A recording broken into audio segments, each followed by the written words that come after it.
St. Cyril Seminary sa tibuok teritoryo, no?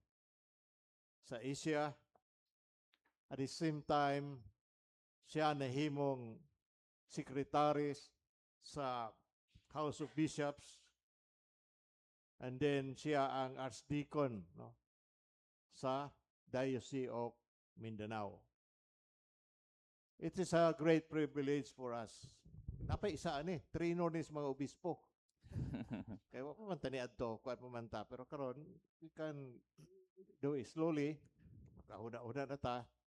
Pero ko siya gid ang utok aning St. Cyril nga ni adto dili nila dawato ni. Sa cathedral gina-small gina mga gina-irok ni adtong una. Sigwa naray panahon nga parehas ba kang Jose manluhod ra gyapon mo. Kaya wa mo mahinanawan. So most of the time siya gyud ang konsultahon na ining mga bahina. So let's welcome Padre J to share the word of God. Padre J. Maayong buntag.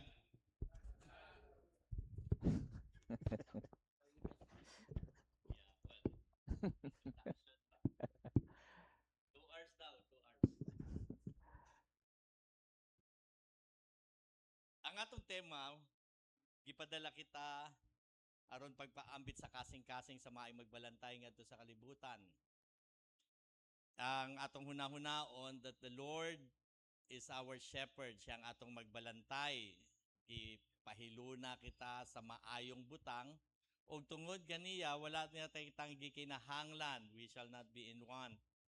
Because God Himself is the one taking care of us. Mapakita nato kini ang pagkamagbalantay sa atong Ginoo pinaagi sa atong ebanghelyo karong adlaw. The story in our gospel today, meron siyang two plots, kanang duha ka sub-story. Dalawang istorya, no? The healing of the man born blind and the lesson to the disciples. Ang pag-ayo sa tao nga buta, sukad pa sa paghimugso niya, pinanganak siya no natao siya na wala na siyang mata, no? Ug ang lesson na iyang gitudlo sa mga disipulo, sa mga apostoles. Sa pag-ayo niya sa buta, the man born blind. Verse 1 sa atong gibasa sa ebanghelyo, Jesus saw this man blind since birth. Describe ko sa inyo anong ibig sabihin no. Kini no, dili ra siya buta na kanang murag may makita kang mata tas wala siya makakita. Tanawan niya kanang murag wala siyang mata ba? Ambot kun sa sinugdanan pa gilugit siguro to, no. Wala siyang mata kaya klaro kaayo sa mga tao na makita nila to kanang naglimos-limos dito na buta kay wala man tong mata. Nana siya, no? Yan ang iyang condition. It's a congenital condition sa paghimugso pa lang.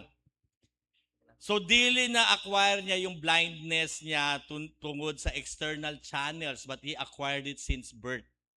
Kanang hunahunaan ninyo, dili ra siya kanang murag may mata na dili makakita. But literally, this person, wala siya eyeballs.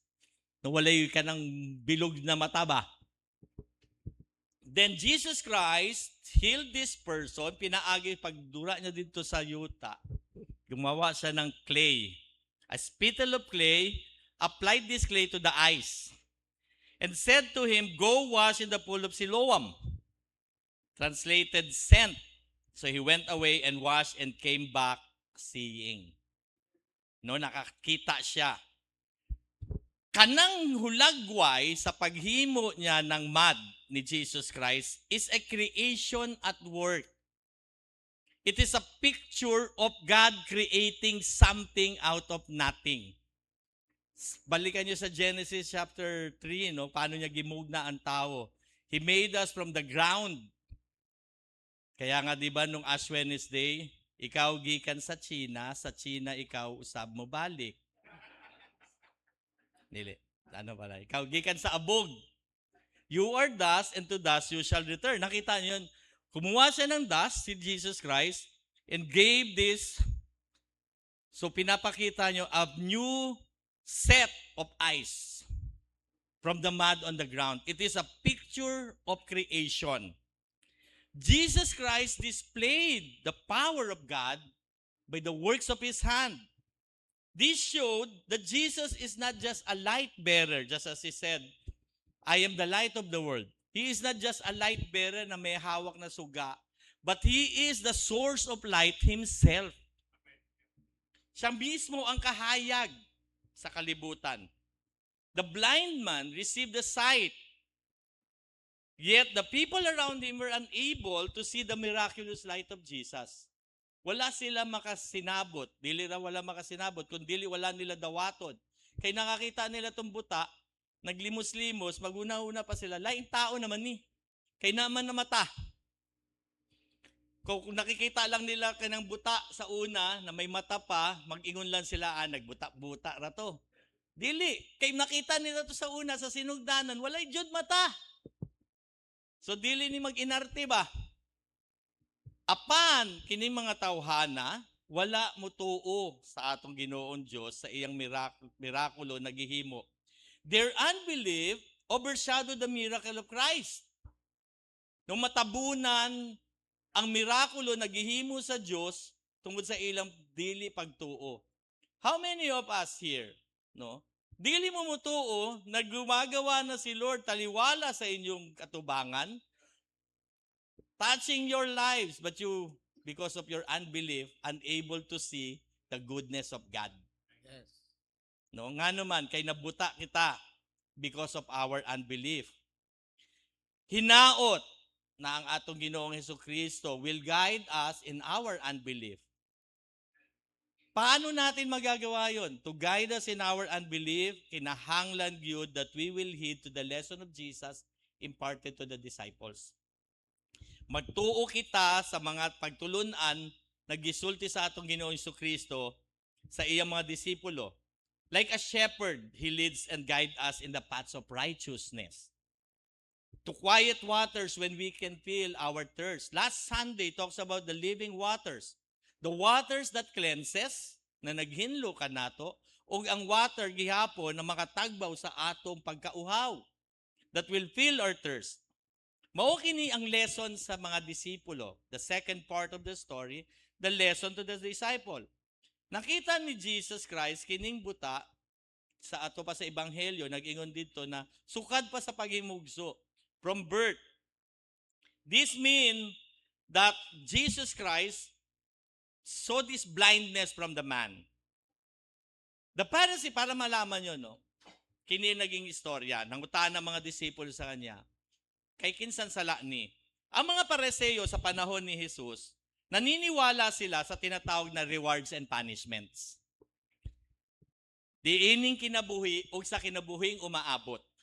They believe in the rewards and they teach, ito yung pagtulunan nila, that a person deserves what we have in this life. Deserve mo yan, by. No? Inana ba? Kung ikaw ni Antos, tungod sa giparusahan ka sa Diyos, gisilutan ka sa Diyos. If you have a good life here, it means that God is pleased with you. Nahimuot ang Ginoo diha kanimo. Mao nagihatagan ka ng reward. So pag meron kang hard time, it simply means you are being punished by God for the wrong done. Most of the people sa time ni Jesus Christ, mao kini ang mga paniniwala because of the propagation of this teaching by the Pharisees. No? Reward and punishment. So maong background, tanawan ninyo ng utana, confused ang mga disipulo.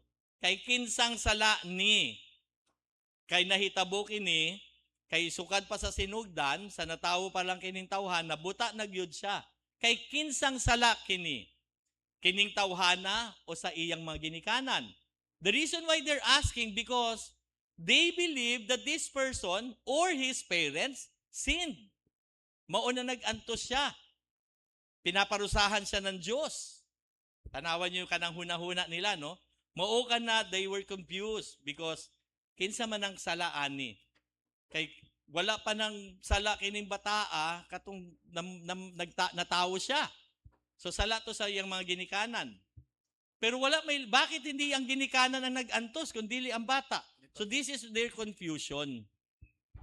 Jesus answered, dili kining tawhana o ang iyang mga ginikanan ang nagkasala. Nahitabo kini from the divine wisdom of Christ, he said, Nahitabo kini so that the works of God might be displayed in Him. Na ang pagkagamhanan sa Diyos, na mga buhat sa Diyos, mapadayag diha kaniya. This is unheard of in the time of Jesus. That God's mighty works will be displayed in the life of the accursed. Na ang gahom sa Diyos mapakita sa kinabuhi sa isang gisilutan. Because this is what they believe, that this person gisilutan gayod sa Diyos. And Jesus said to His disciples, we must work the works of Him who sent me as long as it is day. Atong pagabuhaton ang buluhaton sa Diyos kay adlaw pa man. Moabot ang gabi, og dili na kita makapamuhat. While I am in the world, I am the light of the world. Jesus Christ was saying that even in the night, in the darkness of the night, God's light, God's work will be manifested because He is the light of the world. Na dili siya mapugnan bisan sa kangit-ngit sa gabi. Mao kini ang atong pangutana. What is the work of God? Unsa man ang buluhaton sa Dios? Ang buluhaton sa Dios mao kini to bring the light to the darkened world. Na mahatag nato ang kahayag diha sa kangit-ngit sa kalibutan. Mao kana ang atong trabaho. That's why we are called to bring the gospel. The shepherd's heart. Okay?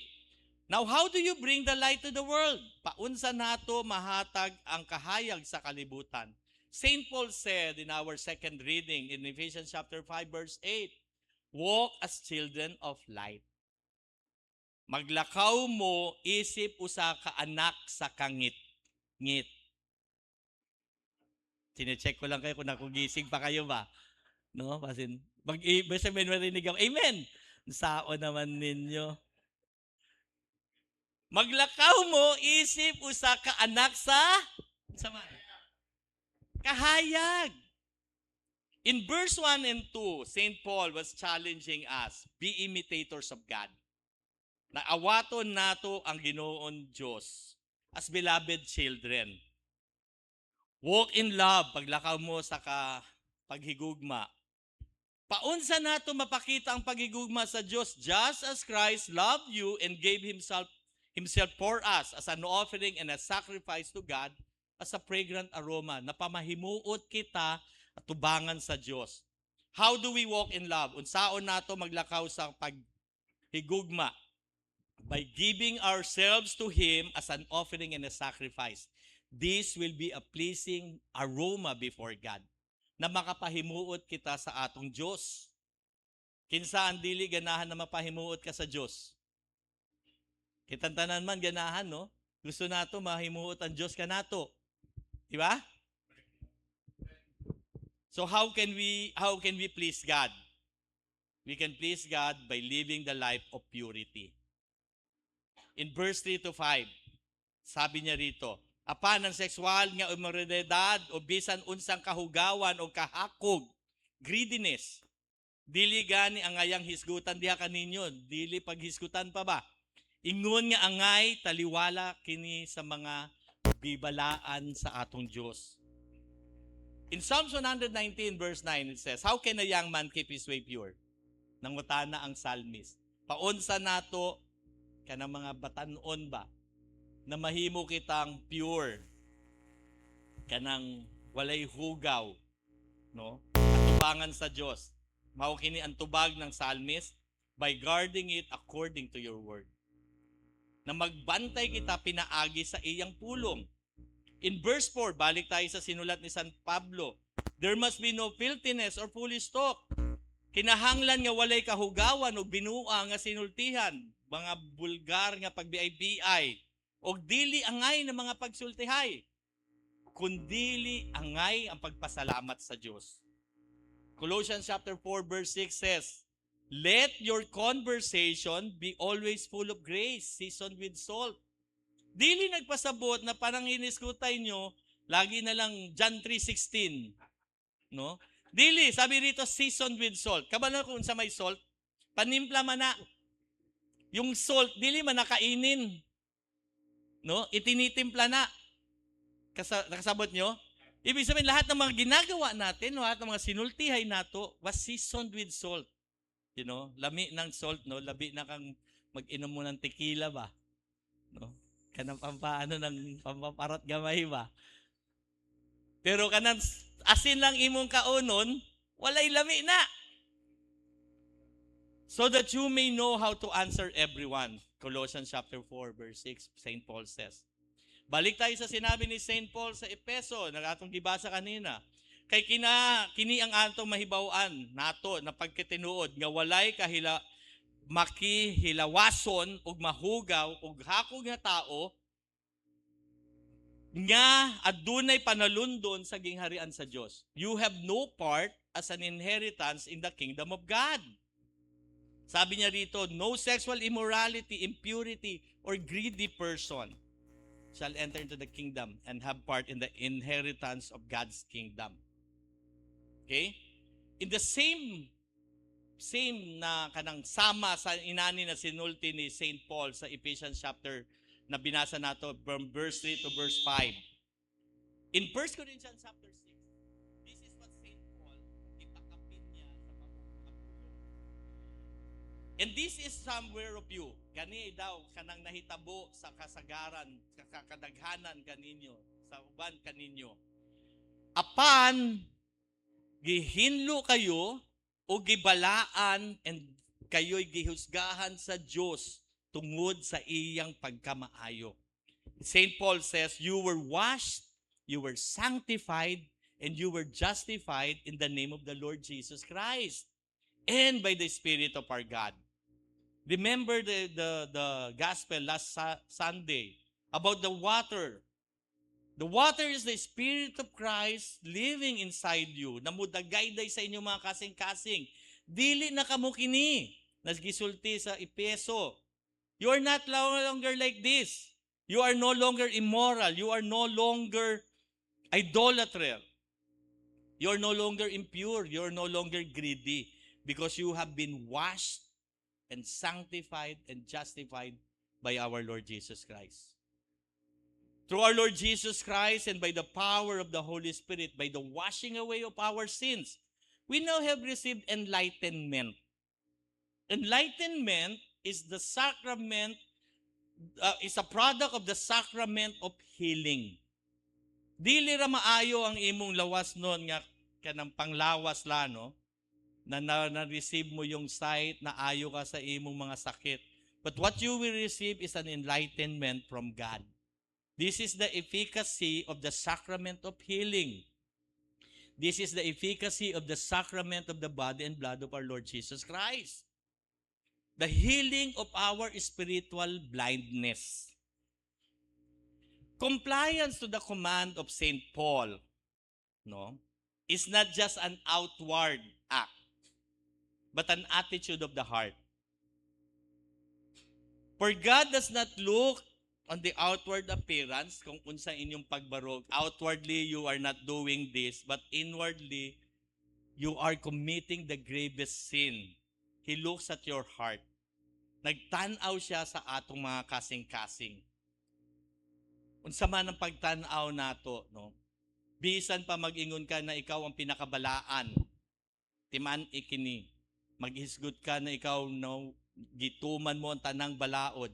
Gihisgutan every Sunday of Lent, 5 Sundays. We are always commanded, reading by reading, we are read of the commandments of God, na pulo ka sugo. Ug sa man ang atong ikatubag, nag-ingon kita, Ginoo, kaloy ikami, ug tudloi kami sa pagtuman ni ining mga sugo. Sa katapusan, mag-ingon kita na isulat kining mga sugo diha sa among mga kasing-kasing. Write all these thy laws in our hearts. An outward compliance is not what God desires, but an inwardness of our hearts. He created in us a clean heart, just as He gave new eyes to the blind man. Timan ka na, nagmugna siya ng bagong kasing-kasing diha ka nato, sama na naggawa siya, namugna siya ng bagong mata sa buta. He renews a right spirit within us. just as He instructed the disciples to work the work of God. It is our foremost duty to keep the light aflame within us. Not to lose that light.